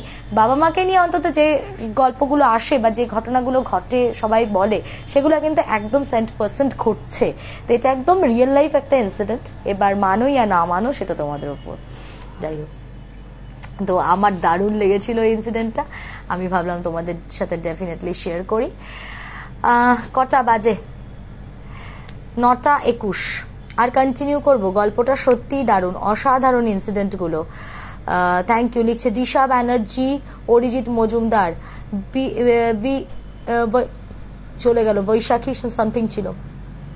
পূরবী চ্যাটার্জি লিখছে খুব সুন্দর লাগলো, এসে গেছি শ্রেয়া, আজ সিকিম থেকে শুনছি। শুভা চ্যাটার্জি, হাজবেন্ড থাকে ফর সার্ভিস। আচ্ছা, তুমি সিকিমে থাকো সার্ভিস, আচ্ছা ভ্যাকেশন চলছে তাই এসেছি, ঘটনাটা খুব ইমোশনাল লাগলো। এক্স্যাক্টলি। আচ্ছা, গল্পটা দারুণ লেগেছে দিদি।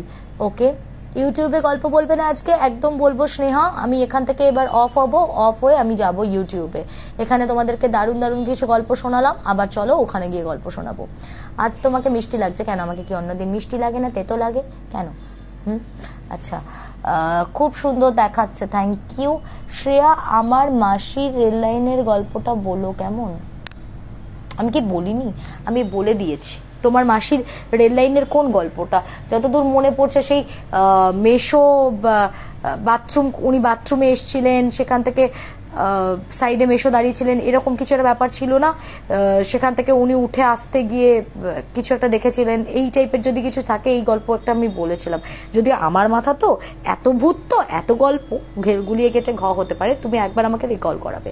আচ্ছা, যারা যারা আমাকে হোয়াটসঅ্যাপে ভয়েস করেছো বা টেক্সট করে লেখা পাঠিয়েছো, তাদের সবাইকে একবার আবার রিকোয়েস্ট করছি, প্লিজ আমাকে করে রেখে দিয়ে ছেড়ে দেবে না, আমাকে একটু বারবার বারবার নক করবে আনটিল আনলেস আমি কনফার্মেশন দিচ্ছি যে আমি আজ তোর গল্পটা বলে দেব।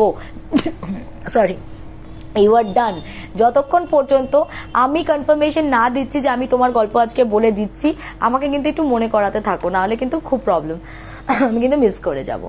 আচ্ছা, সিনজিনি লিখছে, হাই আন্টি, আমি কাকুরগাছি থেকে বলছি। তুমি চেনো কাকুরগাছি? হ্যাঁ, আমি চিনি, কারণ আমি কাকুরগাছি প্যান্টালুন্সের একজন রেগুলার কি বলবো কাস্টমার, সো দ্যাটস ওয়াই আমি কাকুরগাছিটা চিনি, ভালোভাবেই চিনি। আচ্ছা দিদি, তোমার ওয়াচটা একবার ভালো করে দেখাও প্লিজ। এই যে দেখ, এটা হচ্ছে তোর কি ফ্রেঞ্চ কানেকশনের, বেশ ভালো দেখতে ওয়াচটা। আচ্ছা, ব্লেজড ইউ। জয়ন্তী দাস লিখছে, জল খান দিদি। হ্যাঁ, একটু জল খেতে হবে, আমি একটু জল খেয়ে আবার একটু রিচার্জ করে নিয়ে নিজেকে আমি আসছি। শ্রেয়া সেনগুপ্তা আচার্য ব্লগস আমার ইউটিউব চ্যানেলে অন হব, তো তোমরা সবাই ওখানে গিয়ে জয়েন করো, যারা যারা আমাকে এখানে শুনছিলে। এখান থেকে এবার আমি অফ হচ্ছি, তারা। প্যান্টালুন্সের ড্রেস আমারও ফেভারিট, ইয়েস, আমারও খুব ভালো লাগে, বিশেষ করে ওয়েস্টার্ন কালেকশন আমার প্যান্টালুন্সের খুব ভালো লাগে। এই বিগ বাজারটা উঠে গেল কেন রে? এই বিগ বাজারটা উঠে গিয়ে আমার খুব প্রবলেম হয়ে গেছে, জানিস তো? মানে প্যান্টালুন্স বল বা ওয়েস্ট সাইড, এগুলো ঠিক আছে, মানে এগুলো তো তোমার বেশ ভালো ড্রেসের কালেকশন থাকে। ওই একটা কি ব্র্যান্ড ছিল, আমার ব্র্যান্ডের নামটা ডিজেসি বা এরকম কিছু, ওই মোনো কালারের তো এরকম ভিনেক টি শার্টস গুলো পাওয়া যেত ওই বিগ বাজারে, ওগুলো আমি বরাবর ওগুলো বাড়িতে পরতাম। আমার আর মানে কোনো অন্য কিছুর দিকে আমি তাকাতামই না, মানে ওইগুলো আমার এত ভালো লাগতো, মানে বেশি না 200-300 টাকা করে দাম, বাড়িতে পরার জন্য একদম পারফেক্ট, কোনো ডিজাইন নেই, কিচ্ছু নেই, ওই সিঙ্গেল একটা করে কালার কোড থাকতো, ব্রাউন, গ্রিন, আমার কাছে প্রচুর প্রচুর কালার্স এর ওই রকম টি শার্টস গুলো ছিল, আর ওগুলো আমার মনে হয় সবাই পরতো, কারণ ওগুলো বাড়িতে সবাই ইউজ করতো। তো আমার বাড়িতে পরা জামা কাপড়ে না খুব প্রবলেম হয়ে গেছে এই ওই বিগ বাজারটা বন্ধ হয়ে গিয়ে। ওখানে এত মানে বাজেট ফ্রেন্ডলি ছিল পুরো ব্যাপারটা, মানে বাড়িতে পরা জামা কাপড় আমি সবসময় বিগ বাজারে যেতাম। আরে বিগ বাজারটাই বন্ধ হয়ে গেছে ঠিক আছে, কিন্তু ওই ব্র্যান্ডের জামা কাপড় কোথায় পাওয়া যায় কেউ বলতে পারবি আমাকে? তাহলে একটু বলিস তো, ওই ডিজেসি ব্র্যান্ড না কি ছিল, ওই ব্র্যান্ডটা কোথায় পাওয়া যায়? ওই ব্র্যান্ডের ওই মোনোক্রোম টি শার্টস গুলো কোথায় পাওয়া যায়? আমার এটা একটা কোয়ারি, আমি হন্যে হয়ে খুঁজেছি, আমি কোথাও পাইনি সেটা। এক্স্যাক্টলি, এই বিগ বাজার উঠে গিয়ে মহা মুশকিল হয়েছে। ঠিক, বিগ বাজার বেস্ট ছিল, সবকিছু পাওয়া যেত। হ্যাঁ, এবং সবকিছুর রেঞ্জটাও খুব ফ্রেন্ডলি ছিল। আমরা কলেজ ড্রেসে দেখ, প্যান্টালুন্স যথেষ্টই এক্সপেন্সিভ, কলেজ ড্রেসে আর প্যান্টালুন্সের জামা কাপড় কিনে না বাড়িতে পরতে ইচ্ছা করে না ওই অত টাকা দিয়ে, তখন মনে হয় যে ওই জামা কাপড়গুলো বাড়িতে ইউজ করব।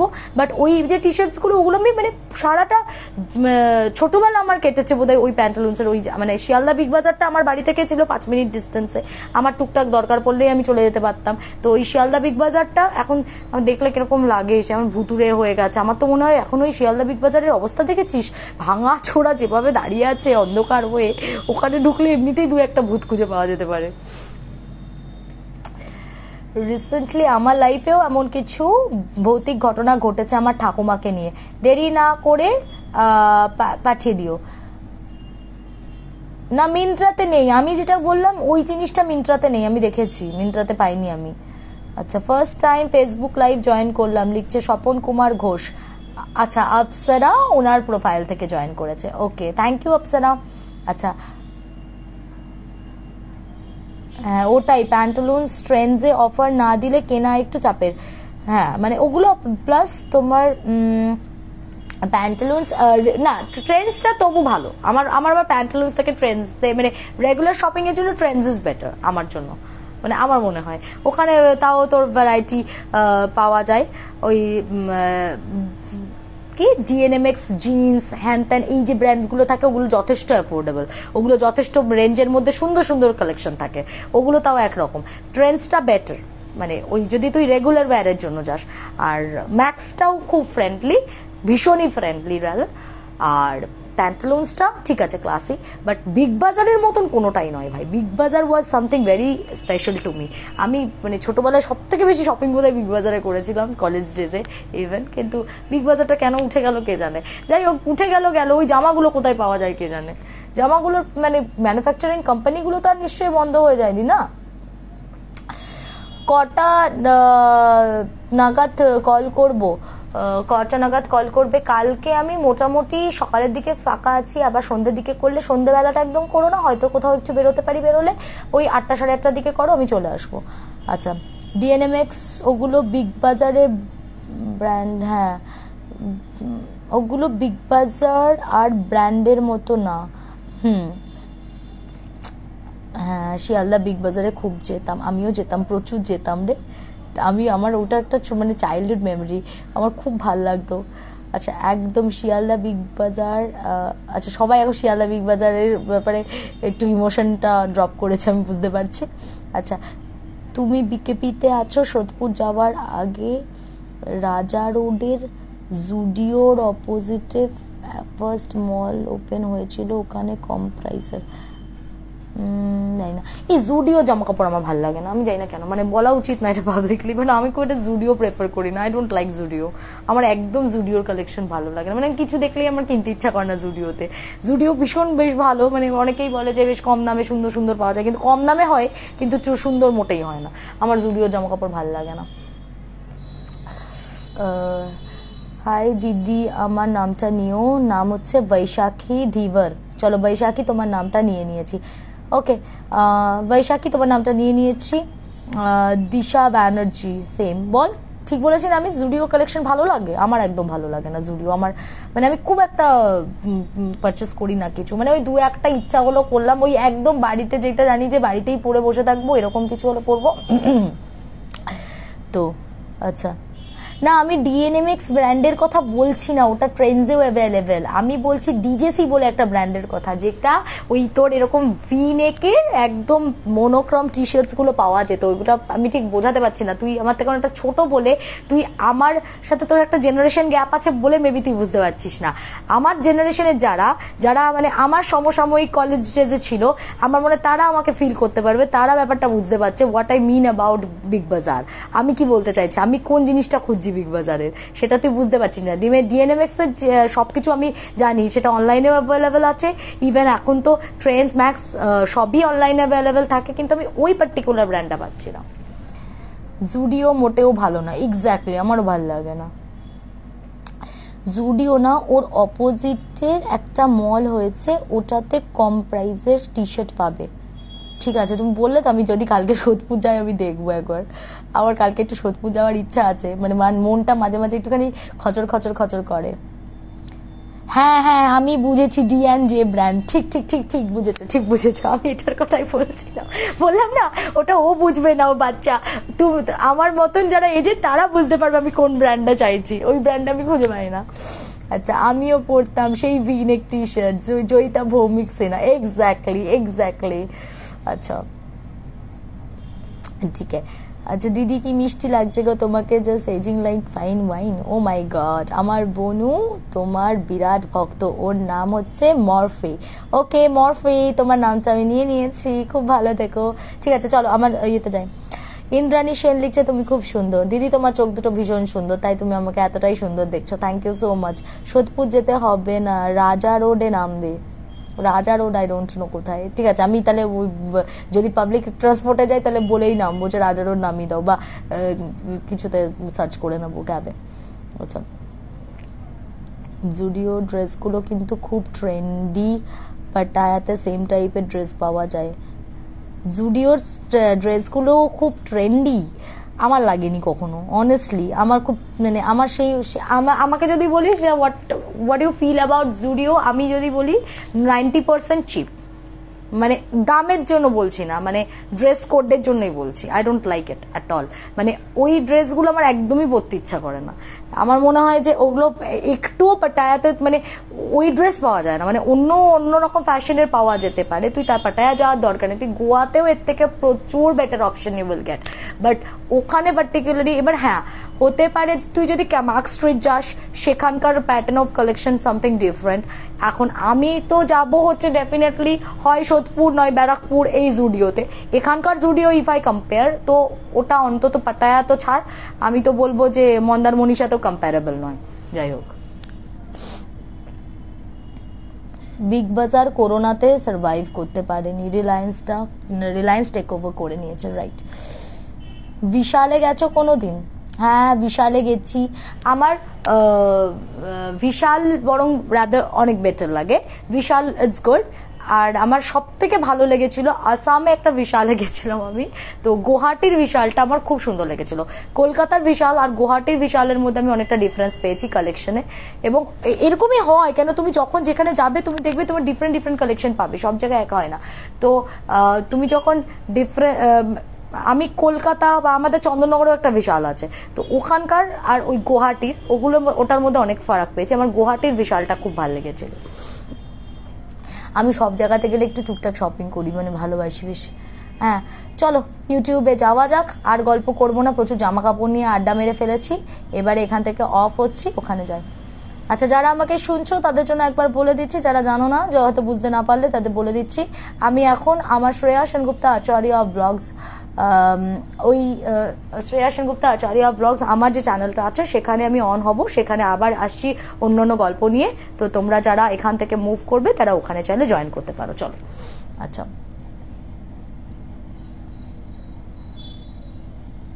এই দেখ কে লিখেছে, কি বাজে লিখেছে, একটা কথা লিখেছে, আসানসোলে কমাস আগে জুডিও খুলেছে, শখ করে একটা চটি কিনলাম, 2 উইকসে ছিঁড়ে গেল। ঠিক, আমি তোমাকে একদম সাপোর্ট করছি, এইটাই আমার জুডিও নিয়ে প্রবলেম। জুডিওতে শুধু ওই দিখাওয়াটাই আছে, হয়তো একটা হাওয়াইয়ান ড্রেস তুমি পেয়েই যাবে, কিন্তু সেটা পরে তুমি একবার বিচে নামবে দেখবে ওই মানে বালি বা স্যান্ডের ওপর খেলা করতে করতে তোমার জামা ছিঁড়ে বেরিয়ে চলে গেছে। আমি এই জন্য পছন্দ করি না ওটা। হ্যাঁ তার থেকে অ্যামাজনে কেনাকাটা করা ভালো। ওকে চলো ঠিক আছে, টাটা। এক একজনের এক এক রকমের ফ্যাসিনেশন, এক এক রকমের চয়েস থাকে, ইটস নট দ্যাট। আবার অনেকের কপালেরও ব্যাপার থাকে। আমি হয়তো যখন যেখানে গেছি তখন আমার সেটা ভালো লাগেনি, সেই জায়গায় অন্য কেউ গেছে, তার হয়তো চয়েসেবল জিনিস সে সেখানে পেয়ে গেছে, তার মনে হয়েছে ওটাই বেস্ট, হতেই পারে সেটা, এটা ম্যান টু ম্যান ভ্যারি করে। আরে সবকটা দোকানেই তো চলতে হবে, সবেতেই তো কাস্টমার থাকতে হবে কিছু ধরা বাঁধা। সবাইকে আর আমার ভূতের গল্প শোনে, সবাই যে যার নিজের নিজের পছন্দের চ্যানেলে শোনে। বিষয়টা সেরকম যে যে যার নিজের পছন্দের ফ্যাসিনেশন ওয়াইজ যেখানে নিজের মনের মতন জিনিস পাবে সে সেই দোকানে কেনাকাটা করবে, দ্যাটস ইট। চলো এবার আমি অফ হলাম।